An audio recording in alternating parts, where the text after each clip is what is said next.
Fried rice ഉണ്ടാക്കാനായിട്ട് നമ്മളിത് ആദ്യം വെള്ളം തിളച്ച് കഴിഞ്ഞിട്ട് അതിൽ കുറച്ച് സൺഫ്ലവർ ഓയിൽ ഒഴിക്കുക. അതിലേക്ക് ആവശ്യത്തിന് ഉപ്പിട്ട് കൊടുക്കുക. ഇതാ കഴുകി വൃത്തിയാക്കി ഞാൻ വെള്ളത്തിലിട്ട് വെച്ച അരിയാണ്, ഇത് സോക്ക് ചെയ്ത് വെച്ച അരിയാണ്, ബസ്മതി റൈസ്.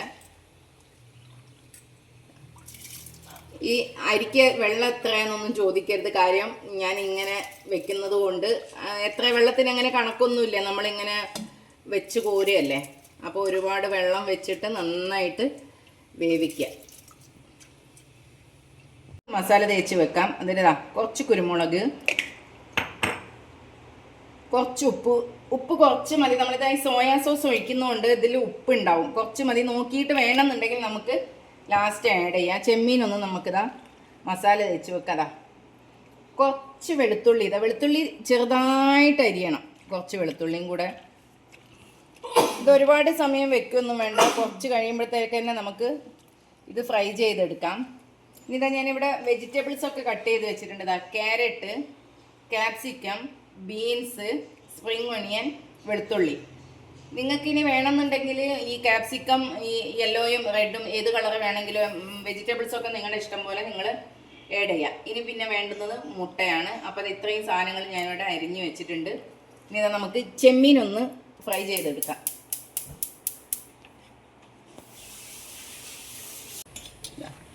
അരി ഇവിടെ വേവ് കറക്റ്റ് ആയിട്ടുണ്ട്.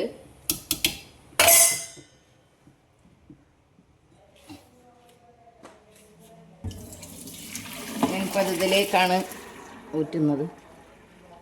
മതി. ഇത് നമ്മളെ പാൻ ചൂടായിട്ടുണ്ട്. ചൂടായ പാനിലേക്ക് ഇത് ഫ്രൈഡ് റൈസ് ഉണ്ടാക്കുന്ന സമയത്ത് നമ്മൾ എപ്പോഴും സൺഫ്ലവർ ഓയിലാണ് ഒഴിച്ചു കൊടുക്കേണ്ടത്. വെളിച്ചെണ്ണയാണ് ഹെൽത്ത് വൈസ് നല്ലതെങ്കിലും ഇങ്ങനത്തെയുള്ള ഐറ്റംസിനൊക്കെ സൺഫ്ലവർ ഓയിലാണ് നന്നായിരിക്കുക. അപ്പോൾ സൺഫ്ലവർ ഓയിൽ ഒഴിച്ചു കൊടുത്തിട്ടുണ്ട്. അതിലാദ്യം നമ്മൾ ഈ ചെമ്മീനൊന്ന് ഫ്രൈ ചെയ്തെടുക്കാം.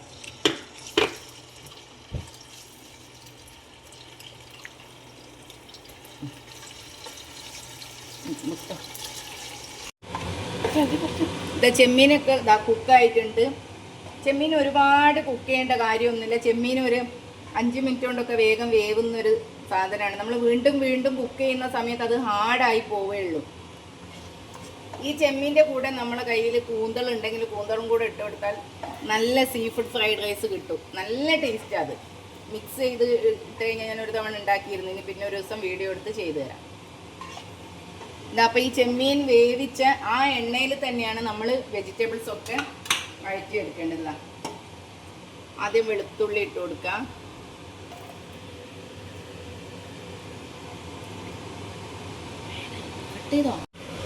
ഒരു സവാള എടുത്തിട്ട് ചെറുതായിട്ട് അരിഞ്ഞു കൊടുത്തിട്ടുണ്ട് ഞാൻ. അത് കഴിഞ്ഞിട്ട് പിന്നെന്താ ബീൻസാണ്. ബീൻസിനാണ് കുറച്ചൊരു വേവുള്ളത്. ബീൻസ് ഇട്ട് കൊടുത്തിട്ടുണ്ട്. എല്ലാ വെജിറ്റബിൾസും ഒന്ന് ജസ്റ്റ് ഒന്ന് വാടിയാൽ മതി. എന്ന് വെച്ചാൽ ഒന്ന് കടിക്കാൻ കിട്ടണം. അതാണ് ഫ്രൈഡ് റൈസിൻ്റെ ടേസ്റ്റ്. ഒന്ന് കടിക്കാൻ കിട്ടണം. ഒന്ന് ജസ്റ്റ് ഒന്ന് ചൂടായി ഒന്ന് വാടി കിട്ടിയാൽ മതി.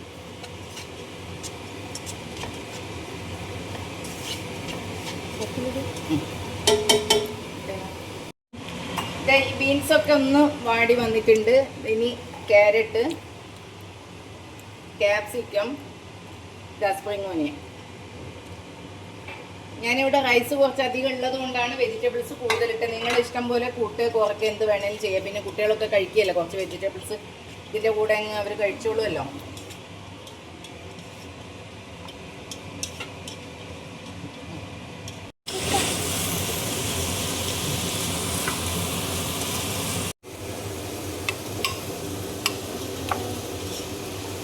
ഒന്ന് വാടി വന്നിട്ടുണ്ട്.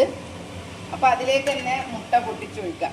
സത്യം പറഞ്ഞാൽ ചപ്പാത്തിയും കറിയൊക്കെ ഉണ്ടാക്കുന്നതിനേക്കാൾ എത്രയും ഈസി ആയിട്ട് നമുക്ക് ഈ ഫ്രൈഡ് റൈസ് ഉണ്ടാക്കിയെടുക്കാം. അരി വെന്ത് കഴിഞ്ഞാൽ പിന്നെ വെജിറ്റബിൾസ് കട്ട് ചെയ്ത് കഴിഞ്ഞാൽ പെട്ടെന്നാവും. കാര്യം ഒന്നാമത് ഒരൊറ്റ പാനിൽ തന്നെ നമുക്കിതൊക്കെ ചെയ്തെടുക്കാൻ പറ്റും. പാത്രങ്ങളൊക്കെ ഒരുപാട് കുറവ് മതി, കഴുകാനും തേക്കാനും ഒന്നും ഉണ്ടാവില്ല. അപ്പോൾ മുട്ട അതിലേക്ക് തന്നെ പൊട്ടിച്ച് വെച്ചിട്ടുണ്ട്. ചിലർ വേറെ പാനിൽ ഇത് സ്ക്രാമ്പിൾ ചെയ്ത് ഇതാക്കിയെടുക്കും, ഫ്രൈ ചെയ്തെടുക്കും. ഞാൻ പക്ഷേ ഇതിലേക്ക് തന്നെയാണ് ഒക്കെ ചെയ്യുന്നത്.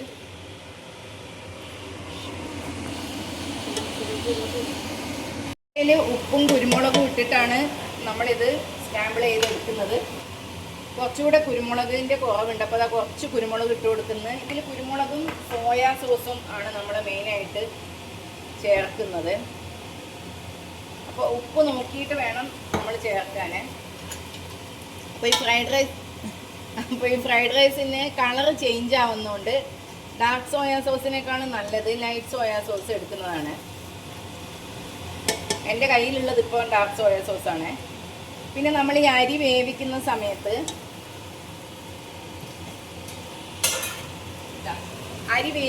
സമയത്ത് അരി എപ്പോഴും വെന്ത് കഴിഞ്ഞിട്ട് ഒന്ന് ഫ്രിഡ്ജിലേക്ക് വെക്കുക. അതായത് നമുക്ക് ഇന്ന് ഉച്ചയ്ക്കാണ് വേണ്ടതെങ്കിൽ നമ്മൾ തലേന്ന് വേവിച്ച് ഫ്രിഡ്ജിലേക്ക് വെച്ച് തണുത്തതായിരിക്കും ഇതിലേക്ക് മിക്സ് ചെയ്യാൻ ഏറ്റവും നല്ലത്. ഇത് കണ്ടോ, അരി തൊടാതെ വേവണം, എന്നാൽ വെന്ത് കുഴയാനും പാടില്ല. ഇതാണ് കറക്റ്റായിട്ട്, അതായത് ഇതാ ഇങ്ങനെ കിട്ടണം നമുക്ക് അരി.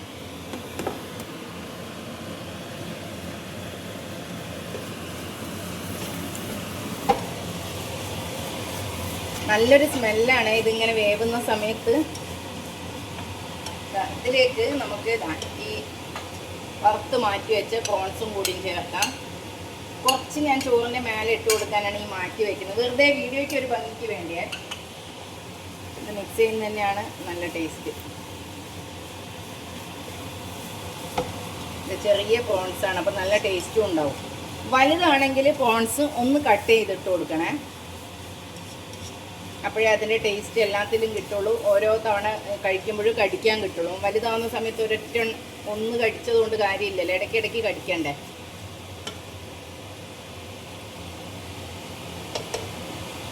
നല്ല ടേസ്റ്റ് ആയിട്ടുണ്ട്. അപ്പോൾ ഇതാ റൈസ് ഇതിലേക്ക് ഇട്ട് കൊടുക്കുകയാണ്.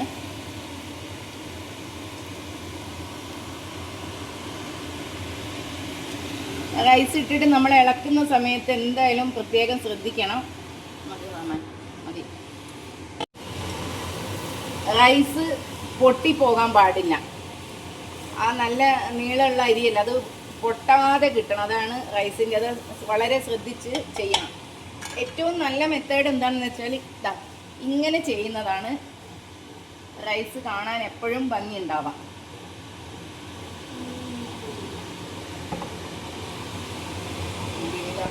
ഇത് ഫ്രൈഡ് റൈസ് ഇവിടെ റെഡി ആയിട്ടുണ്ട്. നല്ല ടേസ്റ്റിയാണ്.